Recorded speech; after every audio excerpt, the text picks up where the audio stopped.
Salam sejahtera Malaysia, selamat pagi tuan-tuan dan puan yang dihormati sekalian. Selepas Hanayo bersamaan dengan itu pula, bukan Hanayo saja yang kena hantam, Ngakul Ming pun kena sekarang ini. Tapi ada satu video yang saya sisipkan bagi anda selepas ini, saya sisipkan bagi anda di atas ini. Penjelasan yang sangat-sangat penting untuk rakyat Malaysia supaya tidak termain dengan permainan daripada ekstremis-ekstremis yang cuba untuk memecah belahkan perpaduan negara Malaysia. Saya melihat secara keseluruhan, perkara ini bukan tentang perpaduan atau bukan tentang agama, bukan. Tetapi ini lebih kepada politik semata-mata. Ditunggang isu ini oleh mereka yang kurang bertanggungjawab sehingga seolah-olah nampak perkara ini boleh menjejaskan keharmonian beragama di negara Malaysia. Tetapi sebenarnya itu tidak benar, dan kerana itu saya suka dengan penjelasan daripada Wan Hadi ini. Penjelasannya cukup jelas, penjelasannya cukup sederhana, penjelasannya sangat-sangat baguslah, bagi saya bagus, dan tidak menyentuh hati mana-mana pihak, ya. Jadi saya sisipkan bagi anda, jangan skip supaya anda faham apa sebenarnya yang terjadi di Malaysia.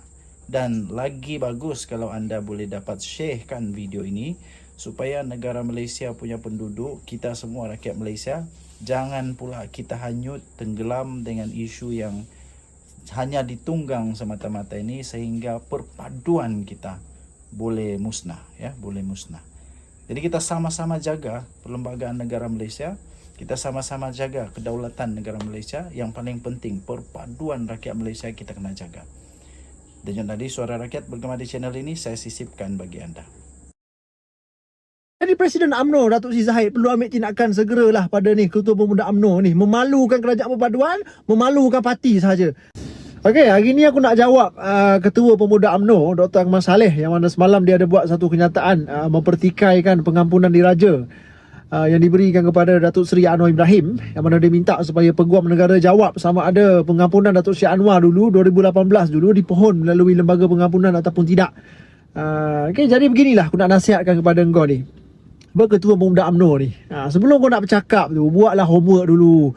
Semaklah dulu. Sebab kalau kau pergi Google sekarang ni pun, kau ambil phone kau pergi Google surat daripada Istana Negara yang bertarikh 16 Mei 2018 dulu sebut jelas rayuan pengampunan penuh Datuk Seri Anwar Ibrahim selaku Ketua Umum Parti Keadilan Rakyat PKR waktu itu telah dibentangkan dan dipertimbangkan dalam mesyuarat lembaga pengampunan. Surat tu jelas. Hari ni satu Malaysia boleh tengok surat tu. Dan Mahkamah Rayuan pada tahun 2021 pernah batalkan satu saman daripada seorang peguam. Peguam ni dia nak pertikaikan pengampunan diraja yang dikurniakan kepada Anwar Ibrahim. Mahkamah Rayuan batalkan saman tersebut. Menunjukkan apa? Menunjukkan memang pengampunan yang diberikan kepada Anwar Ibrahim ikut cara yang betul. Tengok balik Dr. Akmal, tengok balik kes Datuk Seri Najib ini. Datuk Seri Najib didakwa dan disabitkan kesalahan zaman Tun Dr. Mahathir. Dijatuhkan hukuman tahun 2022 zaman Ismail Sabri Bera jadi kerajaan, jadi Perdana Menteri, UMNO menjadi kerajaan. Tapi hari ni orang yang paling teruk kau serang adalah Datuk Seri Anwar Ibrahim. Okey, sedangkan kau sendiri boleh tengok Dr. Akmal bagaimana Datuk Seri Najib Rosmah Mansur hari ni, kedua-dua mereka ni dapat peluang diadili sebaik mungkin ikut jalur undang-undang tanpa ada langsung campur tangan daripada politik ni. Bahkan Datuk Seri Anwar lah ni, Dr. Akmal, Datuk Seri Anwar lah yang tolong Najib. Datuk Seri Anwar lah yang tolong cepatkan proses lembaga pengampunan terhadap Najib ni. Najib baru 2 tahun duduk dalam penjara, tapi keistimewaan yang dapat pada Najib ni luar biasa, Dr. Akmal. Kalau Ketua Pemuda UMNO, kalau engkau ni Dr. Akmal, kau nak jadi terpaling hero, terpaling Najib lah. Nak jadi terpaling Najib pun semak lah dulu. Jangan duk ikut langgar, ikut selera tekak engkau je. Nafsu tu sabarlah sikit, Dr. Akmal. Nak perjuangkan Datuk Najib silakan. Nak buat perhimpunan ke, nak buat protes ke, silakan, tak ada masalah. Kerajaan hari ni tak kacau lah. Tapi jangan kau kaitkan dengan Presiden kami, Datuk Seri Anwar. Datuk Seri Anwar dah tolong sehabis baik dah. Tiba-tiba kau nak lepas marah pada Datuk Seri Anwar sebab kau tak dapat apa yang kau nak. Jadi Presiden UMNO Datuk Seri Zahid perlu ambil tindakan segeralah pada ni Ketua Pemuda UMNO ni, memalukan Kerajaan Perpaduan, memalukan parti sahaja. Nak main politik sekalipun, jangan sampai tahap kau nak petikai kuasa Sultan Kelantan dulu bagi pengampunan penuh kepada Datuk Syed Anwar ni. Kau jangan nak pertikaikan benda yang luar bidang kuasa kau.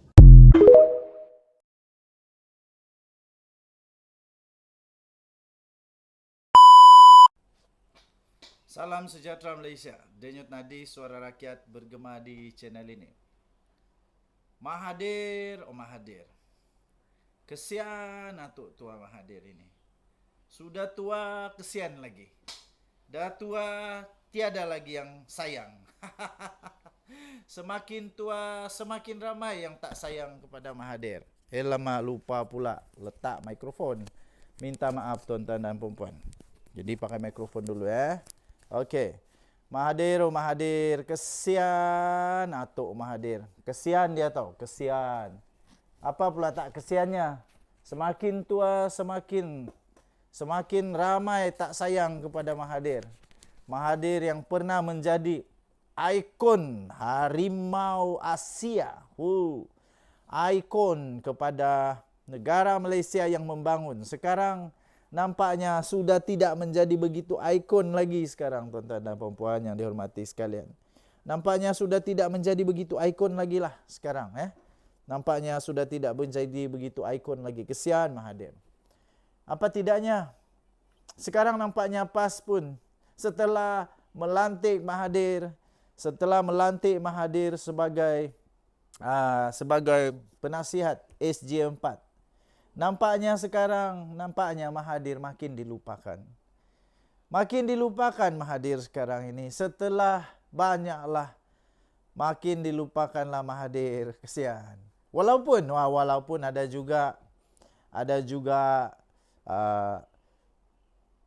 juga suara-suara pemimpin PAS yang mempertahankan Mahathir dalam isu Batu Putih. Tapi setelah isu Najib Razak sekarang, seolah-olah Mahathir pula sudah dilupakan. Najib lebih penting dari Mahathir. Najib lebih penting dari Mahathir. Bayangkan nanti apa jadi ya. Bayangkan apa jadi nanti kalau tiba-tiba bersatu pula. Kalau PAS tiba-tiba menjalin semula kerjasama dengan UMNO. Apa jadi kepada atuk tua ni?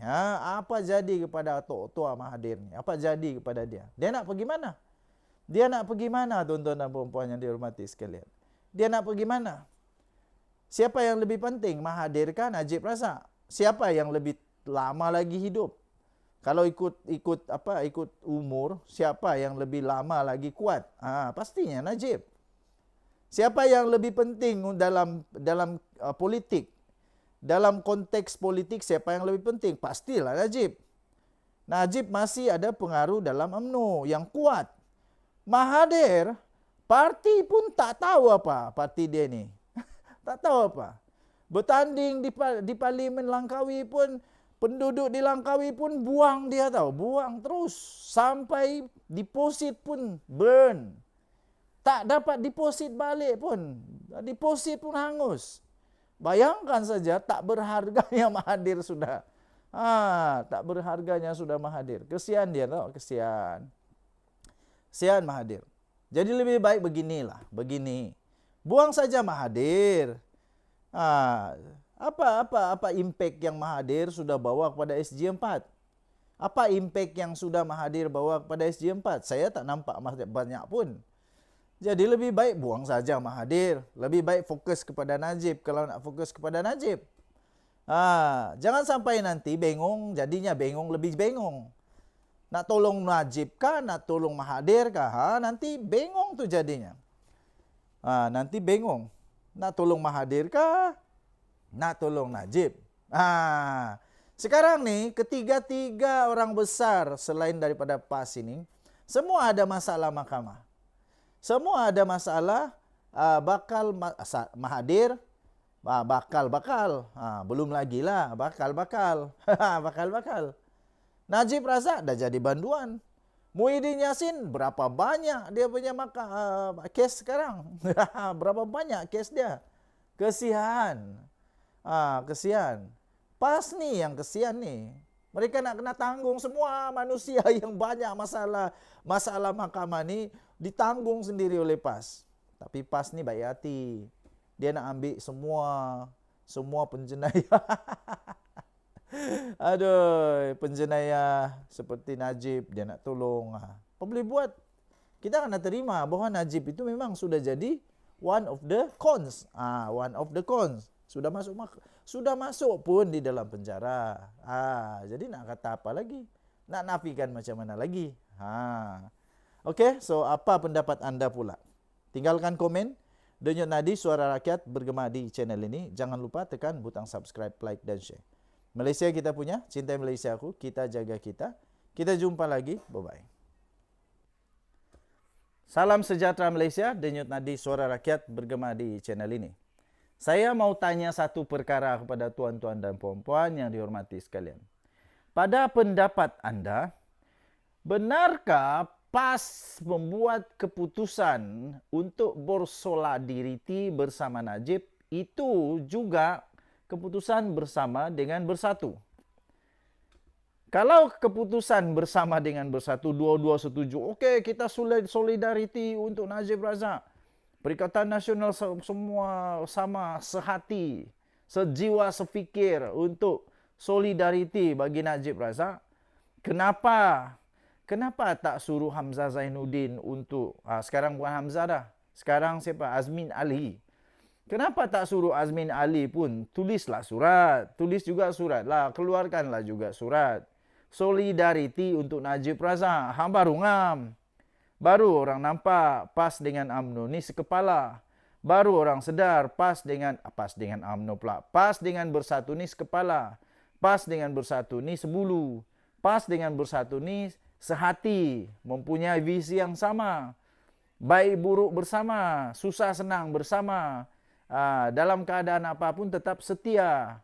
Itu baru ngam. Tapi kenapa bersatu tidak pula keluarkan solidariti? Mungkin kerana salah seorang yang sungguh-sungguh mau Najib Razak di penjara ialah Muhyiddin Yassin.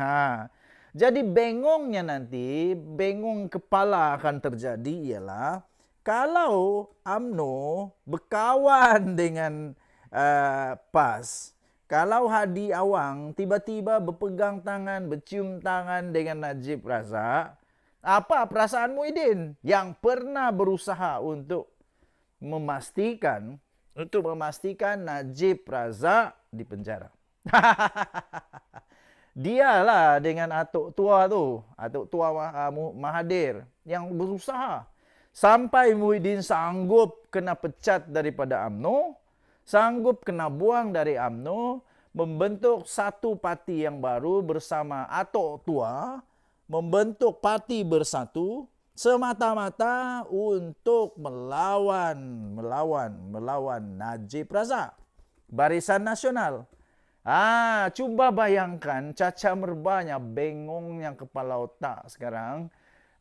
Perikatan Nasional ada bersatu dengan PAS. Kemudian tiba-tiba sekarang Najib Razak pula menjadi orang penting. Sebelum ini Mahathir yang pernah digelar macam-macam lah, Mahafiraun lah, kafir lah, apalah. Sekarang tiba-tiba pun jadi penasihat SG4. Selepas ini Najib Razak pula apa? Takkan Najib Razak tukar Mahathir pula untuk menjadi penasihat SG4? Tapi tidak mustahil ya tuan-tuan dan puan-puan. Tidak mustahil Muhyiddin Yassin diketepikan, Mahathir diketepikan, Najib Razak tiba-tiba pula jadi penasihat 25%. Penasihat 25% di negara Pasir Berdengung. Pasir Berdengung. Okey, so tuan-tuan dan puan-puan yang dihormati sekalian, memang agak pelik dan menghairankan. Politik ini boleh jadi begitu ya. Politik boleh jadi begitu. Yang kawan jadi lawan, yang lawan jadi kawan. Yang dulunya kita usahakan untuk jadi masuk penjara, sekarang kita usahakan supaya dia tinggal di luar penjara. Walawi. Okey, saya sebagai admin The Twin TV, saya menyokong kepada lembaga pengampunan. Pertama, Saya menjunjung tita kedaulatan Duli Yang Maha Mulia Seri Paduka Baginda yang di Pertuan Agong. Kedua. Ketiga, saya menyokong apapun keputusan daripada mahkamah, daripada hakim. Itulah saya punya pegangan. Saya percaya kepada perundangan negara Malaysia. Saya percaya kepada undang-undang negara Malaysia yang sentiasa berkecuali. Sentiasa berkecuali dan tidak akan pernah, tidak akan pernah terbabit dengan apa komplot ke apa semua yang nak tuduh tu.